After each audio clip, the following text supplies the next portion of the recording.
Hi and welcome. I hope you enjoy this presentation. Here we go.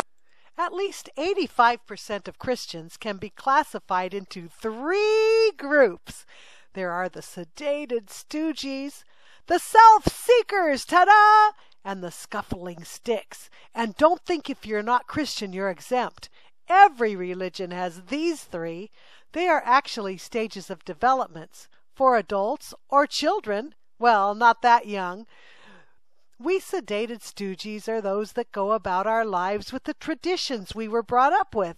We go to church week after week without questioning or thinking, or just Christmas and Easter if that's our tradition. We bring up our children to do the same, and the church encourages it.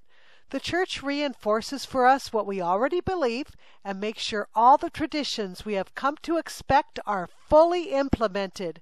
The church even helps us celebrate the non-Christian traditions that are normal for us. Churches have trunk or treat, for example. No Christian should be celebrating Halloween, but we're used to it, and we're used to making it a big celebration. Pastors and priests tell us to love one another, that we belong together, or other such dribble that really means nothing, and then asks us to buy a raffle ticket for the Ladies' Guild. And we do. We're a peaceful, compliant group. Until we wake up, if we wake up, evaluating our customary way of living, we may turn into self-seekers. Now, we self-seekers focus on ourselves and are motivated by our individual personality and comforts. Because we are self-absorbed, we want churches that suit our needs. We pick and choose among the church teachings according to what makes us comfortable. Cafeteria Christians. Some of us will shop for a church that suits our situation or personality and accepts our lifestyle in our image. Churches placate us selfish ones by telling us there's no such thing as hell or sin, no accountability. Some pastors don't want us to have to worry about such unpleasant thoughts. Some know that even if they tell us what's right, we will do and believe whatever we want. Some pastors are self-seekers themselves. I've been in churches where a prophet is choosing people for individual attention and prophecies. Everyone's eyes say, "Pick me, pick me." The Bible may not be familiar to us, but it doesn't make sense, and it's not interesting. So some of us change the Bible to conform to the way we think it should teach.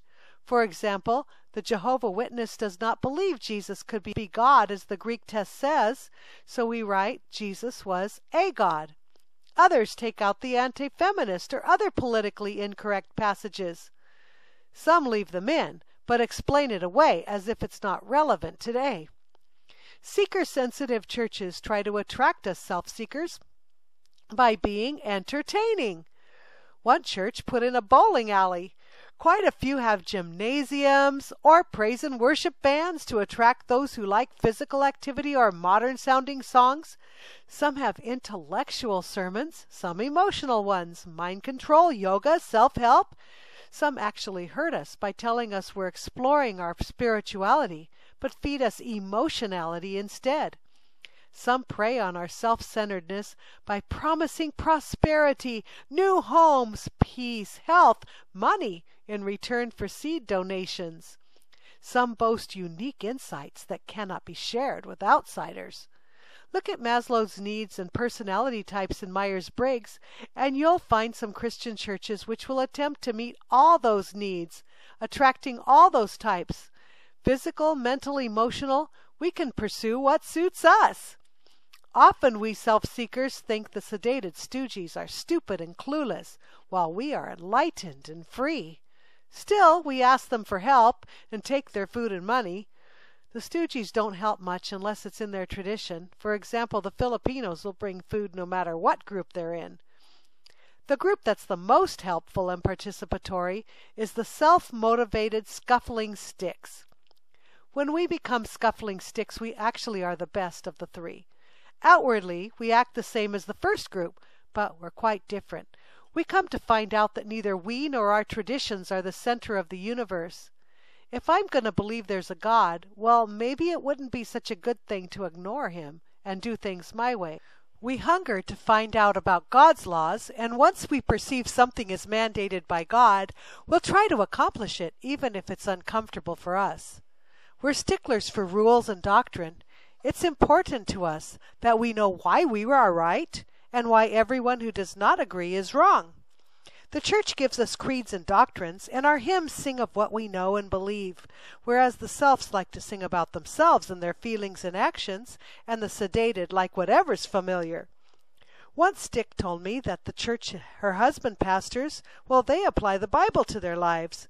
But then she quickly added, not by works, but by faith we're saved. The latter sentence appeared to be a doctrine to her. She obviously didn't even know the meaning of it, since she was looking in the Bible for works and practices, but she sure believed it, and anyone who did not was surely wrong. We are the only group of the three capable of governing ourselves, because we believe in accountability to a higher power. We go to some of the same churches as the others, but we do it on principle. The church loves us because we really believe and try to live what we're taught. Of course, we can't keep all the laws perfectly, so the church provides confession or repentance, which is good, but it is often set up in such a way that keeps people in the sticks so we can't go any farther. Not only are we scuffling sticks interested in rules and doctrines, we can be quite belligerent about them. Radical Muslims, for example, produce great sticks that are good at following and enforcing rules. They punish anyone who does not comply and try to spread their law throughout the world, even if it means they need to fight, kill, maim, or die. In fact, all religions have doctrines and laws. Say a self-seeker wanted to use environmentalism to take someone's property. They only need to pay teachers to preach it to children in many different ways until the children grow up believing it. Once they become scuffling sticks in that belief system, they'll fight for what they believe and spread it to others for free. That's what any religion or belief system can do to its people. The sticks are usually the most despised group. The selfs and the stooges wish we would quit imposing our beliefs on them. The selfs and stooges don't want to be bothered with objective rules or doctrine that interfere with their accustomed ways. So these two groups talk about tolerance, calling us sticks intolerant, but they are really not very tolerant toward us sticks. I hope you understand by now why churches sometimes get a bad name. If people knew that these were just stages of development and that each stage had its own perspective, we might be all more nurturing and understanding of one another. To be a real Christian, we can have some experience in all three states. We can recognize and evaluate our traditions, learn about ourselves, and firm up what and why we believe and how we should live. But don't stop at the obnoxious stage. This is just a shallow foundation of Christianity, and many churches or denominations will not show us how to go any farther. Why? Well, to keep us happy, so we'll continue coming. Many church leaders are not real Christians themselves and are afraid of the problems that come with growing pains, so prefer to keep things on an even keel, feed us a diet of ourselves and our preferences, or keep us asleep altogether. I don't believe going farther is scary. Jesus said, "Try to enter by the narrow gate. Broad is the way that leads to perdition. Many find the broad way, few find the narrow way." There is so much to Christianity, more than these three groups. Do you want to be a real Christian? Would you open your heart and mind to the possibility of starting a relationship with Jesus? Ask God to reveal himself to you in new ways. St. Francis spent hours with just the prayer, "Who are you, God, and who am I?" Think about it deeply. It might also be good to ask God for a mentor. I'll be posting videos that hopefully will help someone, maybe. Feel free to share comments and insights to help all of us fellow travelers. And thank you for watching.